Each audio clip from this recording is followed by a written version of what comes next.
You feel it in your bones every single day, for the future that was promised to us was stolen, and our lives have been built on a great and terrible betrayal. They try to divide us with lies and distractions, but we see the truth of the real war, a great war between our nation and a global financial empire that has no flag and no loyalty to our people.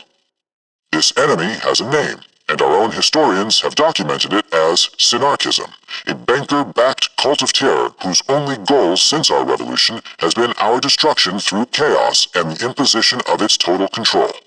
This is the same force that murdered our greatest presidents, for Abraham Lincoln, William McKinley, and John F. Kennedy were all struck down because they dared to build an American system of production, and they fought against the British financial empire's plans for us.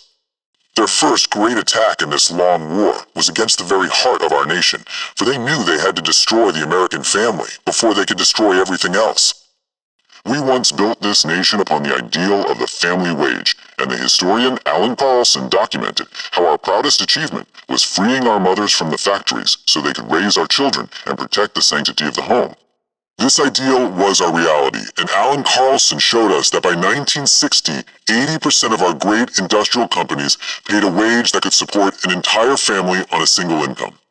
They tore that system down piece by piece, and they forced both parents into the workforce not for freedom, but for sheer survival. And in doing so, they shattered the bargaining power of every working person in this nation. This was no accident. It was a deliberate investment by foundations like Ford, which poured $13 million into programs designed to push women into the workforce and to flood the labor pool for their own profit. After they attacked our families, they came directly for our wages, and they used every weapon they had to create a desperate and brutal race to the very bottom. The great Harvard economist George Borjas proved what every one of us knows in our hearts, that flooding the labor market with new workers is a direct attack designed to drive down the pay of our own people. The work of George Borjas shows how this attack was most vicious against our most vulnerable workers, who saw their wages collapse by 9% under this constant and engineered pressure. The globalists admit their strategy in the open, for the head of the International Monetary Fund, Kristalina Georgieva, celebrated this year that a flood of labor across the border holds down wage pressure for American workers. The highest financial powers in our own government confessed this strategy long ago, when Federal Reserve Chairman Alan Greenspan told the Senate that your insecurity and your fear were their greatest tools for suppressing your wages and protecting their profits. You do not need to read their books to know the truth of their betrayal, for you see the evidence all around you every day in the ruins they have left behind. You worked harder than any generation before you, and you produced more than ever before, and you created unimaginable wealth. And they took it all, while your own pay stayed frozen for 40 long years. They shipped our factories and our jobs overseas, which created a massive trade deficit, and they replaced your good wages with crushing debt, so they could trap our families in a permanent cycle of servitude.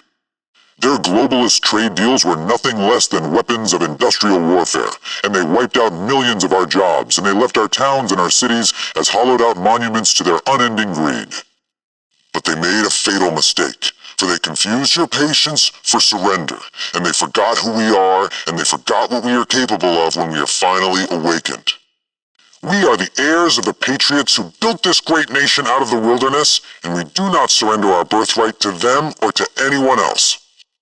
The time for polite debate is over, for we stand here today forged and hardened by their betrayal, with absolutely nothing left to lose. Our true enemy is the globalist elite and the detached oligarchy that has no loyalty to our nation and no love for our people.